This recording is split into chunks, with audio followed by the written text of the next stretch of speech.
Good evening, all. Welcome to Tuesday Tea Talks. We have a special guest tonight.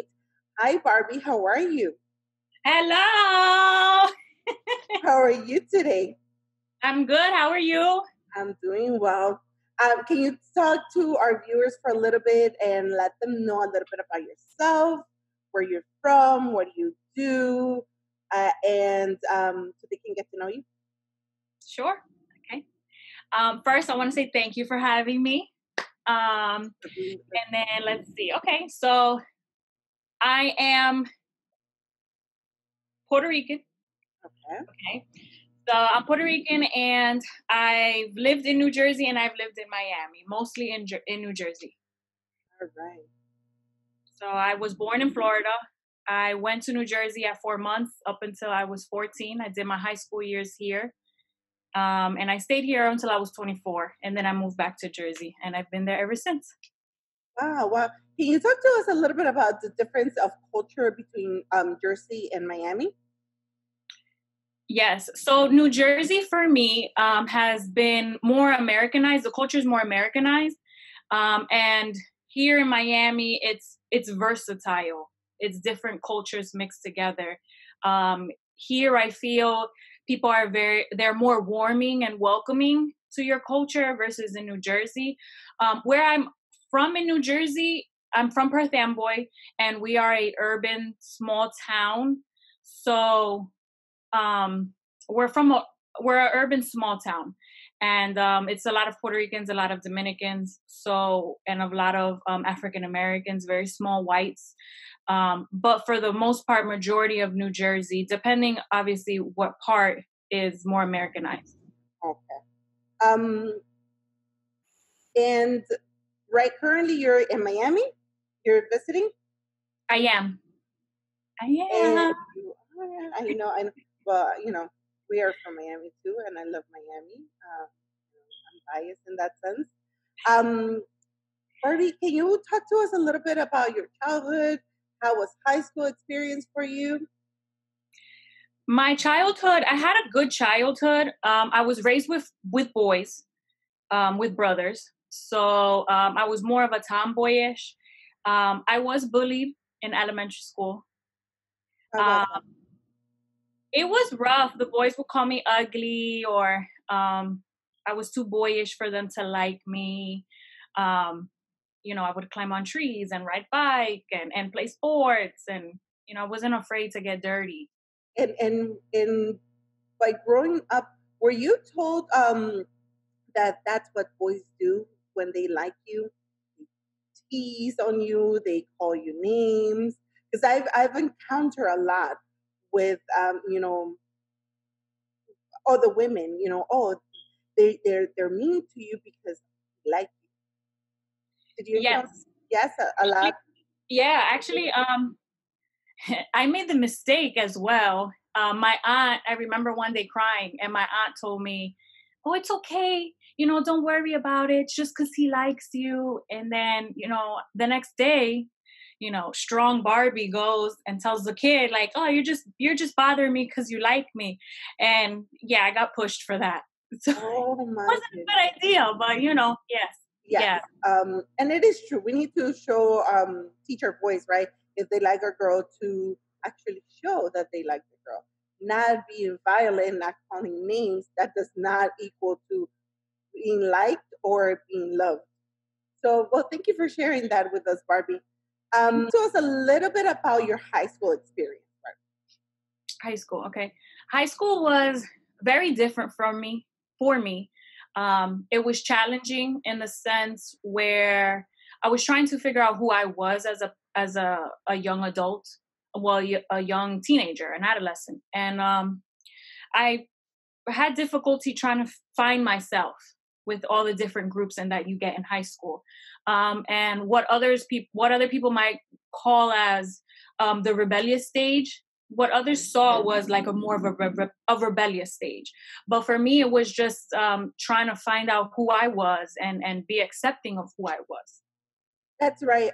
Sometimes I've noticed that girls are, when they go through a rebellious stage, right? They're like, "Oh, this is because she's trying to find herself or whatever," but they don't. It's because they don't see the inner leader, right? That it's being born or it's being shaped. How was that for you? Because I know you personally, so I know that you are a born leader.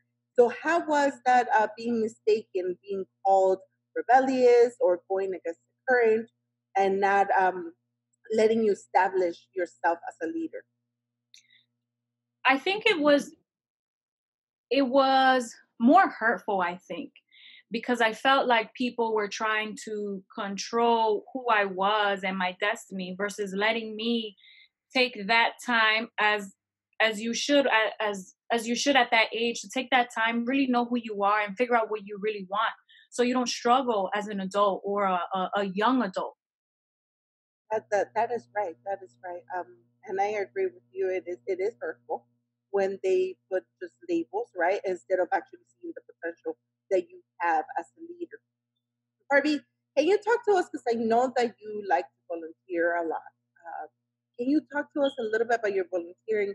What is it that you've done? What is it that you are currently doing? What are some maybe projects that you're working on, or projects that you worked before that you are very proud of? Okay. I've done a lot of community service work. I've started at a young age. I started at a my mom used to work at a nursing home, so I used to volunteer there real young. I was maybe 10, probably 9, 10. Um, and then as I got older and I was I guess introduced to church, I started volunteering in church, teaching children for Sunday school. And then during my college years, I was able to venture out more into walks and different organizations. I currently work for a nonprofit organization that helps the community.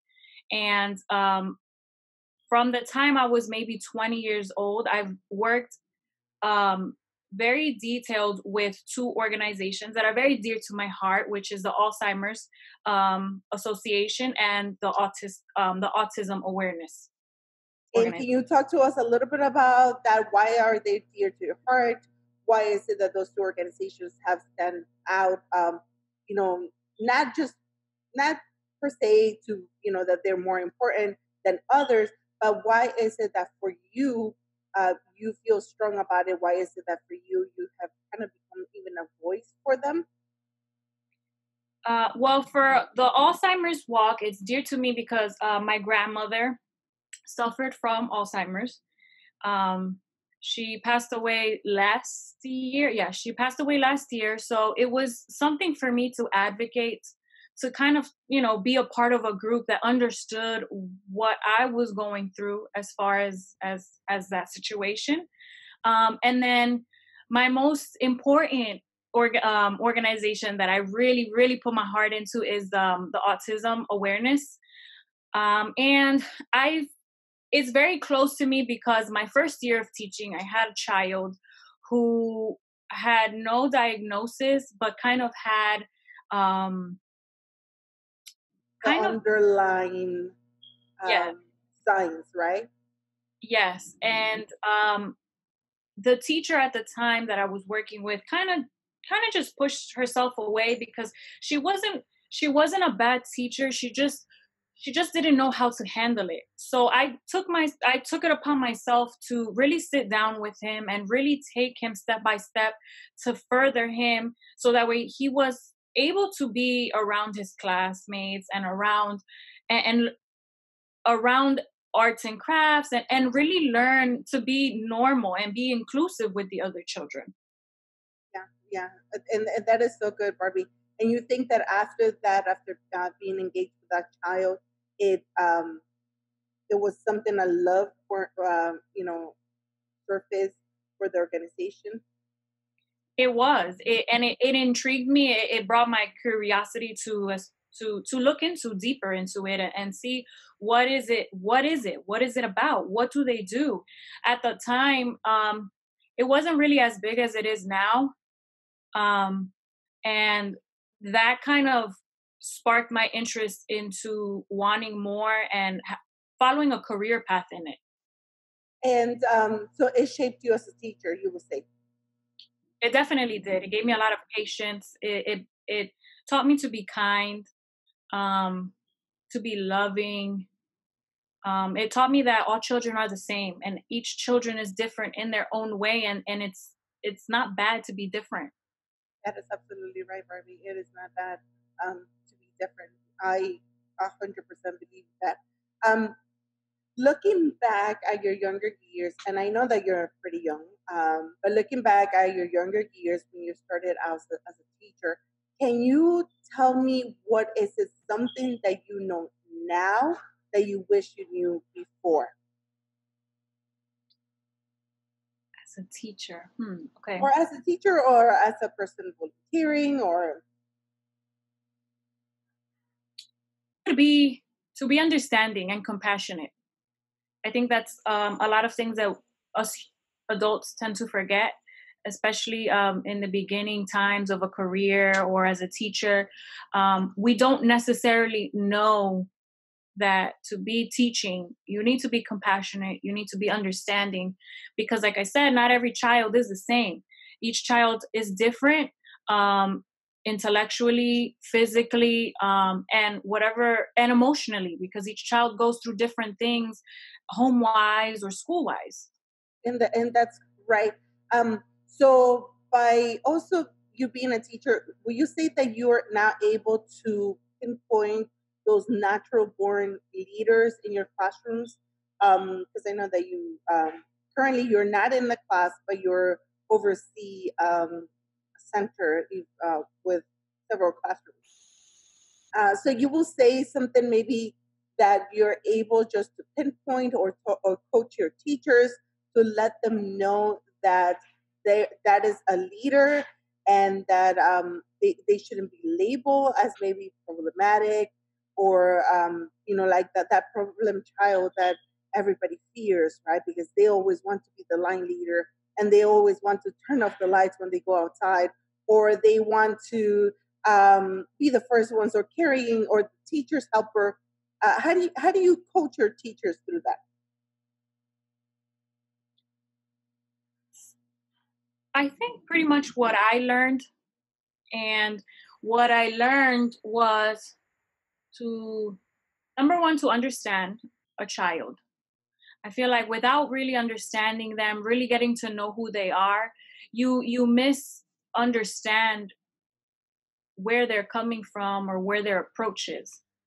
Um, I tend to tell my teachers, like, to be observant. We always need to be observant with children, even as adults. I feel life is just being observant of your surroundings, of who's around you and what you're doing. Um, what else? Oh, the thunder that you hear is the nice storm that we're getting down here. Oh, yeah. Patience is a really good one. A lot of times we tend to lose because we feel like, oh, they're not listening or they're not following directions. They're being rebellious, or they're being a problematic child. But it's really to have patience and understand who they are, who they're growing up to be, Yes, yes, and, and accepting it. and accepting it. Very good, Barbie. Yes, I am 100% with you on that one too. Barbie, can you tell us a little bit what do you think is the main reason girls give up those roles of being leaders? I think girls give up those roles as being leaders because they're told not to do, they're told to be a certain way, instead of instead of accepting who they are trying to be. I think that not a lot of girls have positive role models at home, and what they see at home is who they feel they need to be. Mm-hmm. But as parents, we always want the best for our children, and we fail to realize, well, because I'm not a parent, they fail to realize that children look up to their parents and they mimic a lot of what they see. And you're right. Um, and something that I've noticed in the preschool classrooms, right? It's more accepting of boys being leaders than sometimes girls, right? We encounter those labels as being bossy or she's being mean, right? Because at 4 and 3 years old, maybe they cannot express that they want to lead, right? It's so they're labeled with those words, bossy, or you're pushy, or we need to be nice to one another. We need to be kind to one another. Yesterday was your turn. Today is somebody else. Somebody else. To lead or be the line leader, turn off the lights, and all that. How do you continue culturing that in the girls? Understanding that yes, maybe not every day they can be the line leader, but not letting them feel that they're being pushed away or pushed out of those roles. I think teaching children or girls about respecting each other, respecting that today this is you and tomorrow this is another person. We need to respect boundaries, and I think that's how we should teach them. Because without boundaries and without respecting one another, we become labeled as being mean and be wanting, being a pushover or being this or you know different labels that don't correspond to us. You're right, Barbie. And now that we're talking a little bit about respect and hope, um, can you elaborate a little bit about that? Why is it so important to establish um, respect and hope since a very young age?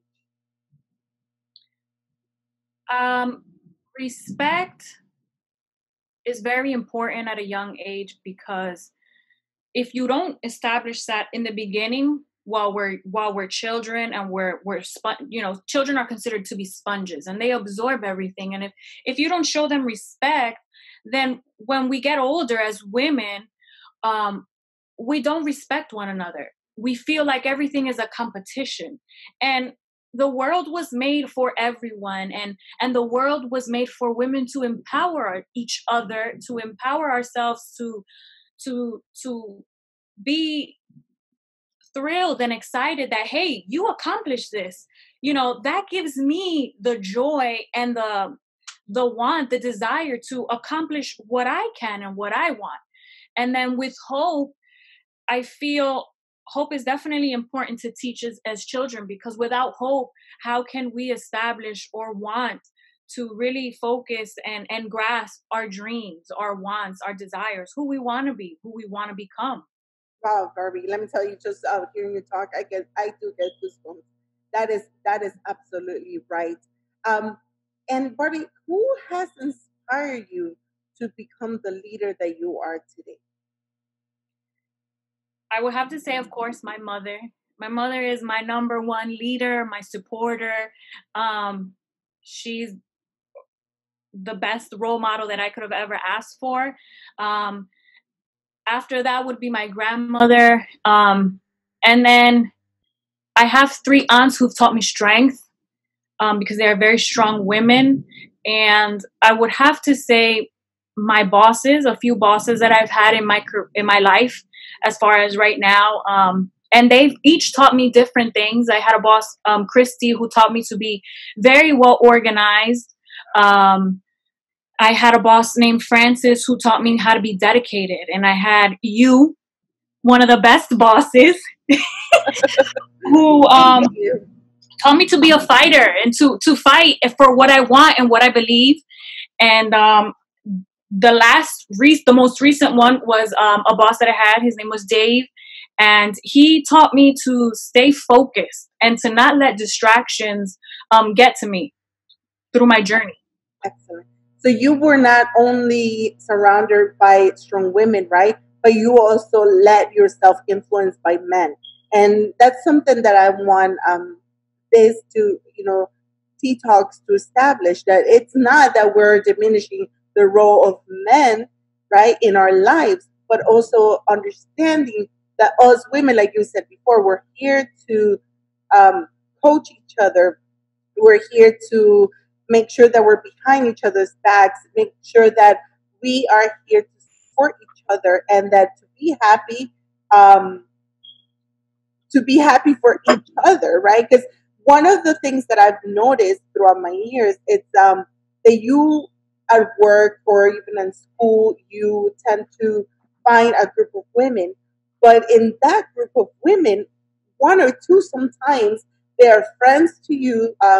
Right when they're talking to you, they're smiling, they're being friends, but behind you, they're talking. Behind your back. Stabbing you, even hooting against you. And that's something that I want to change. I want us to understand that we, like we said a while back, that we are here together, that each of us have a calling and a purpose, and we're not here to compete with each other, right? That my purpose and my calling might be different from yours, but at the same time, it's as equal as important as yours. So it's not just because we're trying to go up the ladder and becoming the next president or the next it right in our corporation. No, that each of us are taking our spaces and our places to become who we are meant to be. But how are we going to do it if we don't surround ourselves with women and also men that are willing to take on those um, roles of mentorship, understanding that we are not, and it's pouring down, ladies and gentlemen, down in Miami, and it's going down. Uh, so, so yes, Barbie. We need to be open to be mentored. We need to be open to be coached. We need to be open to let ourselves even be criticized in a positive manner because maybe the things that I'm not able to see, somebody else can pinpoint. The other day I was watching a TED talk and it was so, it's what I preach, what I say, my message across, right? This gentleman, he is a surgeon, and he said that you know but he was being good, but there was a time that he got stagnant and he couldn't continue moving up or learning new skills. So he decided to bring a coach or a mentor into his operating room, and he said it made me uncomfortable having somebody else literally just looking at me, right? And I'm thinking, he said, that he was doing a good job. So when the operation was done, the mentor came in with a list of notes, and it was pages and pages of notes. And he started asking him, "Did you know? Did you notice that your light moved you when you were operating?" He's like, "No." "Did you notice little things, insignificant things?" But the next time that he went into the operating room, he remembered the voices of his coach, of his mentor, and he was like more attentive to little details and started to become better. That's what I think it happens to us women too. We need to let other women, other girls come into our lives to pinpoint those little things that we don't see in order for us to become better. It's not that they're criticizing us or they're diminishing our work, but they're actually are able to see those blind spots, right? That we are used to seeing all the time. That sometimes it stops. Let me move on a little bit with this. What is something, Barbie, that excites you right That excites me. Probably my continuing education. I just got my bachelor's degree in psychology with a minor in sign language. now? Thank you, thank you. So it excites me because I'm becoming more knowledgeable. I'm expanding my intelligence, my education to really help. My goal is to help children, um, and just being able to achieve that, it helps. It just proves to me that I'm going in the right direction. Yes, yes, right. And that is great. You had also talked to me, Barbie, that you wanted to start blogging or something, or a book or something in that matter. Can you talk to us a little bit about that? Yes. So about a year and a half ago, I went through something that, woo, Yeah, I know it's going down. That's something we cannot edit out. No, that's Miami stories for you. Like, so I went through something very traumatic for me, and it was very hard to kind of put myself back together and figure out who I was and what I wanted to do, and so I decided that I would vlog my journey um, in this path. Well, in my journey now that I've been going through, and so that's how the idea started. And I want to accomplish it because I feel like by me telling my story, I'm able to help others who may be going through something similar to my situation, and I want them to be a light to them as somebody was a light to me, to kind of inspire me and well, kind of to inspire others, um, to show them that they can accomplish and do whatever it is that they want to do, that they can do it, that there is no can't. And when, yeah, you might be in the floor, in the dust, but God will always, I'm a big believer in God, and God will always pick you up and he will show you where you need to be. And with that, a long-term goal for me would be to write a book. My career will always be with children, and I want to write a children's book just to inspire them to never give up. Kind of the same situation, but in a child's world. And I do want to write one for women to show them that they're not alone. And if I can do it, they can do it. And that they can accomplish. Just be a light to them. yes, yes, Barbie, and that is something great and good to do, because yes, some of us go through a dark time, right? And when we are going through that dark time, we think we are the only one. But having those resources that somebody else went through the same hard times as we did, that we're able to, somebody else came in and picked them up, and how their journey started to get better, right? And how now, a year and a half later, you're able to see that yes, it was hard while you were there, but it has made you stronger. It has made you to have resources that maybe before you didn't have. Something that it made you know that you were strong, and I always saw it in you. Strong personality, a leader. But at that time, even your spirit maybe was broken, and going through it and out of it, right? And there's a quote also that I like a lot, that says that there's beauty out of ashes, right? Even though they might be thinking that everything is ended, everything finished, but yet we can get beauty out of those ashes. So thank you, Barbie, for sharing that. And I hope you come back when you write your books. And I will. definitely, I want a signed copy on the children's books and on your adult book, because I'm a fan of children's books. I love children's books. Hard copy, please. You know, for me. Thank you. um, Barbie, can you tell me, how are you called to greatness, Barbie? I'm called to greatness because I have a story to tell. Um, I'm a natural born leader, I want to say, and I want to say that I can be the help that God wants me to be. I think that God could definitely use me in helping others. And just by me being passionate, understanding, loving, kindness, forgiving, um, I think that those are great qualities to be to be called into greatness. Yes, and you know what? Not only forgiven to others, but forgiven to ourselves, right? Sometimes we put all these high standards for ourselves, right? We want to be the leaders. We want to accomplish this by this age. We want to do this by this time.